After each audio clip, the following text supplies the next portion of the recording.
ମୁଁ ତ ପ୍ରଥମେ କହିବି ମହାନଦୀରେ ଆଉ ବନ୍ୟାର ଆଶଙ୍କା ନାହିଁ। ଯାହା ଆମେ ପରଦିନ ରାତିରେ 30 ତାରିଖ ରାତି 11ଟା ବେଳେ ଯେଉଁ ପାଇଥିଲେ ମୁଣ୍ଡଳୀରେ ପିକ୍ ଫ୍ଲଡ୍ 8,80,000 କ୍ୟୁସେକ୍ସ, সেটা কমিকি বর্তমান আমি পাউছে 6,50,000 ক্ୟୁସେକ୍ସ। ଆଉ ଆମର ଗୋଟେ ବଡ଼ ବନ୍ୟାରୁ ଆମକୁ ହୀରାକୁଦ ବନ୍ଧ ରକ୍ଷା କଲା। ଆମେ ବହୁତ ଧୈର୍ଯ୍ୟର ସହିତ ହୀରାକୁଦ ବନ୍ଧର ପରିଚାଳନା କରିଛୁ, ଯେଉଁଥିପାଇଁ ଗୋଟେ ତଳମୁଣ୍ଡରେ ବଡ଼ ବନ୍ୟାକୁ ଆମେ ରୋକିଦେଇ ପାରିଲେ। ତେଣୁ ସେଇଟା ବହୁତ ଗୁରୁତ୍ୱପୂର୍ଣ୍ଣ ଆଚିଭମେଣ୍ଟ ଆମର ଡିପାର୍ଟମେଣ୍ଟ ପାଇଁ। ହୀରାକୁଦ ପାଇଁ ଆକ୍ଚୁଆଲି ଏ ବର୍ଷର ଗୋଟେ ବଡ଼ ବନ୍ୟା ଆଶଙ୍କା ଟଳିଗଲା। ଆମେ ଯଦିଓ କିଛି ସମୟ ପାଇଁ ପାଇଥିଲେ ହାଏଷ୍ଟ ପିକ୍ ଫ୍ଲୋ ପାଖାପାଖି 9,00,000 କ୍ୟୁସେକ୍ସ, ଯେହେତୁ ଆମେ ହୀରାକୁଦର ସମସ୍ତ ଗେଟ୍ ବନ୍ଦ ରଖିଥିଲେ କେବଳ 2ଟି ଗେଟ୍କୁ ଛାଡ଼ି, ତେଣୁ ଆମର ଆଉ ଅଧିକ ବନ୍ୟା ଜଳ ପ୍ରବାହିତ ହେବାର ସମ୍ଭାବନା କମିଯାଇଥିଲା। ଆଉ ତାହା ଗ୍ରାଜୁଆଲି କମିକି ବର୍ତ୍ତମାନ 6,50,000 କ୍ୟୁସେକ୍ସର ଜଳ ପ୍ରବାହିତ ହେଉଛି। ତା ବିଷୟରେ ମୁଁ ହୀରାକୁଦ ବିଷୟରେ କହିବି। ହୀରାକୁଦରେ ବର୍ତ୍ତମାନ ଆମର ଯେଉଁ ଅଛି ଲେବୁଲ୍ ପାଖାପାଖି 625.47 ଫିଟ୍ରେ ଅଛି। ତା ଦେହରେ ଯେଉଁ ଇନଫ୍ଲୋ ବଢ଼ିକି 4,50,000 କ୍ୟୁସେକ୍ସ ପଳାଉଥିଲା, ଯେଉଁଟା ଆମେ ଉପର ମୁଣ୍ଡରୁ ପାଉଥିଲେ, সেটা কমি আসিকি 3,73,000 ক্ୟୁসେক্স বর্তমান ইনফ্লো রয়েছে। তা যে আমি 22টা গেট কালি খোলিলে পর্যায়ক্রমে সকালে খুললে 2টা ଥିଲା খোলা, তারপরে 8টা খুললে, তারপরে 2টা খুললে, সেমতি করে তারপরে উপরওলি 8টা খুললে 22টা গেট যে খুললে, তা দ্বারা বর্তমান আমার 3,85,000 ক্ୟୁসেক্স জল আমি তলকু ছাড়ুছে। তো যেতিকি জল বর্তমান জলভণ্ডারକୁ প্রবেশ করছি তাঠারু অধিক জল তলকু আমি রিলিজ করছে। তেণু হীরাকুদ বন্ধর যে লা স্টোরেজ ক্যাপাসিটি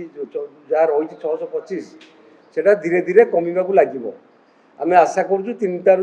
তারিখ বেড়ে সেটা 618 ফুট লেভেলକୁ খসি আসিব। যেহেতু বর্তমান কৌশি বর্ষার সম্ভাবনা নাই উপর মুন্ডরে কি তলমুন্ডরে, এবং তেল অববাহিকার কিংবা হীরাকুদরু আমার মন্ডলী ভিতরে যেত বর্ষা হয়েছিল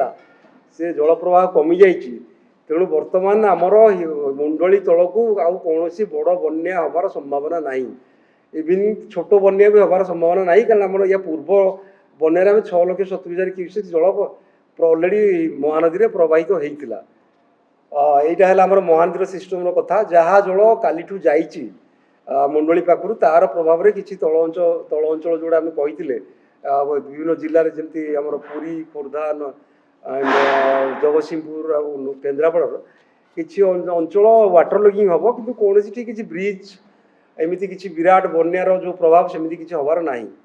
ତେଣୁ ବର୍ତ୍ତମାନ ସମୟରେ ସବୁଠୁ ଗୁରୁତ୍ୱପୂର୍ଣ୍ଣ କଥା ହେଲା ଯେ ବର୍ତ୍ତମାନ ଠାରୁ ଫର୍ଦର ବର୍ଷା ନ ହେବା ଯାଏ ଆମର ମହାନଦୀରେ କୌଣସି ବନ୍ୟାର ଆଶଙ୍କା ନାହିଁ,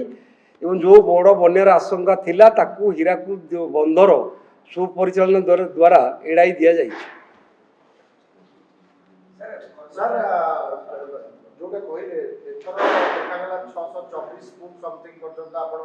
वाटर स्टोरेज कले हীরাকুদ रे। एटा सर कोन हীরাকুদ हिस्ट्री रे प्रथम कि जे एते 630 फुट तार कैपेसिटी थिबा बेले एते टॉप रेंज पर्यंत वाटर स्टोरेज आपण कहउछथि बड़ बन्या रो बंचैला। जेहेतु आमे जुलाई मासरे थिले एवं आमे 611-12 फुट रे थिले जेते हमर आरंभ होला लघुचाप, ସେଥିପାଇଁ ଆମ ପାଇଁ ଗୋଟେ ସୁଯୋଗ ଥିଲା ଯେ ଉପର ମୁଣ୍ଡରୁ ଆସିଥିବା ବର୍ଷା ପାଣିକି ଆମେ ତଳକୁ ଛାଡ଼ିବା ନାହିଁ। 625 ଫୁଟ ବହୁତ ବଡ଼ ଲେବୁଲ ପତନ ଆକ୍ଚୁଆଲି ଜୁଲାଇ ମାସ ସୁଦ୍ଧା, କିନ୍ତୁ ଯେହେତୁ ଗୋଟେ ବନ୍ୟାକୁ ଆମକୁ ଏଡ଼ାଇବାର ଥିଲା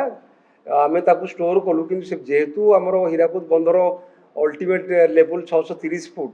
ତେଣୁ ତାକୁ ଜଳ ସଂରକ୍ଷଣ କରିକି ତାକୁ ଅଧିକ ରଖିବାରେ କୌଣସି ଅସୁବିଧା ନଥିଲା, କିମ୍ବା ସେମିତି କିଛି ବନ୍ଧ ପ୍ରତି ଏହାର ବିପଦ ବି ନଥିଲା। ଆମେ ବହୁତ ସମୟରେ ସେମିତି ହିଁ ବନ୍ୟା ନିୟନ୍ତ୍ରଣ କରିଥାଉ। ଯେହେତୁ ହୀରାକୁଦ ଡ୍ୟାମ୍ର ଯେଉଁ ଅଛି ବିଭିନ୍ନ ତାର ଆଭିମୁଖ୍ୟ, ତା ଭିତରେ ବନ୍ୟା ପରିଚାଳନା ବନ୍ୟା ନିୟନ୍ତ୍ରଣ ଗୋଟେ ମୁଖ୍ୟ ଆଭିମୁଖ୍ୟ। 625 ହିଷ୍ଟୋରିକାଲ ଡାଟା ମୁଁ ଦେଖିବାକୁ ପଡ଼ିବ। ମୁଁ ଭାବୁ ନାହିଁ ଯେ ଆର ବର୍ଷ ଥିଲା କି ସ୍ମରଣିକା ଦେଖିବ। ନାଇଁ ଗେଟ୍ ଏବେ ତ ବନ୍ଦ କରିବୁ ନାହିଁ ଆମେ 2 ଦିନ ଯାଏ। সেটা বর্তমান যেমতি কহিলি আগুক আমি 4 লক্ষରୁ 4.5 লক্ষ ক্ୟୁসেক জল পাউলে উপর মুন্ডু ইনক্লুডিং ছত্তিশগড় আন্ড আমার কিছু এরিয়া আছে যেটি যেমতিকি ভেডেন নদী আসি পড়ছেন রিজর্ভরে, কিন্তু সেটা গ্রাজুয়ালি কমিকি এবে 3.5 লক্ষ হয়ে গলানি। মে বি সন্ধ্যা বেড়ে সেটা 2 লক্ষକୁ পড়ে আসব। তেমন উপর মুন্ডু আধিক পা আসু না, সেপাই আমি আধিক গেট বি খোলবু না। जो 22टी गेट खोला है तादेह आम जी पा आसू ताठू अधिक पा निष्कासन करुचे आम धीरे धीरे आमर जहाँ एसओपी अच्छी जलभंडार को खाली कर जो नियम अच्छी ताको फॉलो करिकी आम 3 दिन भितर जलभंडार को आउ थे आउ गोटे बन्या प्रस्तुत रखा हाथ को कार्यक्रम नहीं नाई ठीक कहले आप आउ वर्षा न हो जाए बन्या हमार कौन आशंका ना महानदी जलभंडार मुझे कहीदेवी आ गोटे कथा आगामी 3 दिन भितर मुंडली आम सब 7 लाख रु कम किंबा पाखापाखि 6 लाख रु 6 लाख 50,000 क्यूसेक्स जल पाइबा जोटा कि बन्या परिस्थिति सृष्टि करिवो नाही। आईएमडी कालटू कहते 3 तारिख जाए वर्षा ना लो प्रेसर से 3 तारिख पर कहे मे भी 4-5 तारिख बेलू लो प्रेसर सृष्टि पारे आम जाना हुए जाए आईएमडी फोरकास्ट आसला बेलू जदि भी आम 3 तारिख जाए समय पाचे आम हीराकुद गोटे भल आउ गोटे बन्या प्रस्तुत करने समय पाइबू।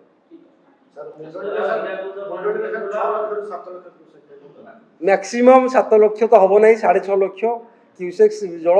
दिने 2 दिन प्रवाहित हम से आहरी कमिज। सर आ गोटे कथा जो जाजपुर केउझर जो सब जगह बन्या हेतला देखु सर से जो घाई गुडी पे सर बर्तमान स्टेबिलिटी आसी पाबे बहुत जगह जो सर तार से विषय में आपको कहीदेवी सबू नदी में तो जलपतन कमिला जमी आम बैतुणी आखुआपदर आम मेजरमेंट निए सेठी तो आम देखते 20.4 मीटर जाए बढ़ी जाता जलस्तर तार डेंजर लेवल जमी आगुरी पैसारी 17.83 मीटर कि आज दिन में 17.64 मीटर जलस्तर अच्छी और आहरी भी खसुची तार मुझे कथा से डेंजर लेवल तौक जलस्तर पलि आसला कि मुख्य कथा जी आमर गोटे विराट से फ्लड आसाला हिस्टोरिकाल तार प्रभाव जो जो अंचल जलमग्न होता सेठू जल बाहर टी समय लगुच अलरेडी किसी जल निष्कासन हो गला धीरे धीरे अवस्था सुधार जो घाई कथा कहले आमर टोटाल जमी काली कहली 7टी घाई होती तार आम आकलन करके पठेचु एसआरसी को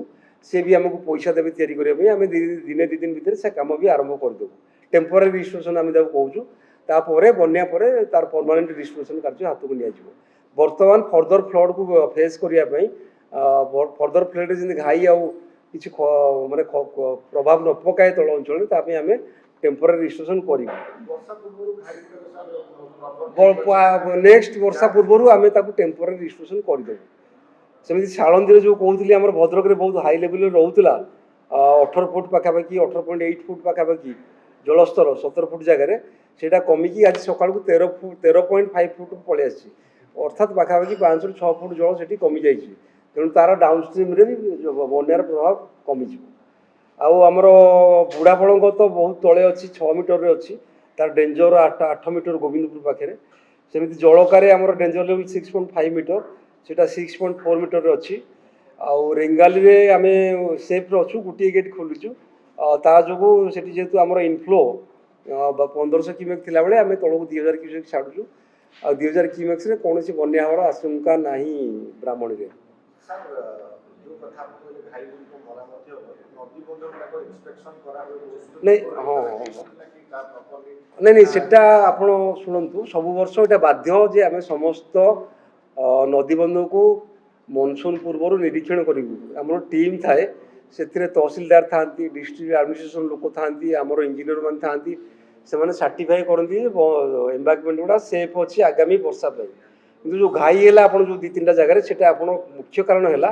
हिस्टोरिकल रेनफॉल जोटा कि आमर जी आकलन थिला जी वर्षा आमर बंधगुड़ा या ताठू एथर एक्सेप्शनली हाई वर्षा है स्पेसिफिकली बैतरणी जमी मुझे कहली डेंजर लेवल पर 1.5 मीटर पानी फ्लो कला बहुत जगह एम्बांकमेंट ओवरटॉप करगला घाई हमार मुख्य कारण से जेहेतु प्राकृतिक विपर्य जो आमर रही है आमर नियंत्रण बाहर थिला तेणु गोटे एक्सेप्शनल इनसीडेंट थिला एक्सेप्शनल इवेंट थिला से सब सृष्टि है तथापि आम बहुत जगह बाली वर्षा देखिए घाई हबार बंद कर we are on the job आम एबी कम कर राति दिन आम जो घाई लोक मैंने तार आकलन कर आम दिन 2 दिन भर से घाई गुड़ा को टेम्पोरारी रिस्टोरेशन करदेवा चेष्टा कर 7 डेज में कर टोटाल 7टा आम 6टा रिपोर्ट कर 2टा को गोटे कर 6टा 7टा कही रिपोर्ट 6टा आई बिकज 2टा घाई मिसीगला।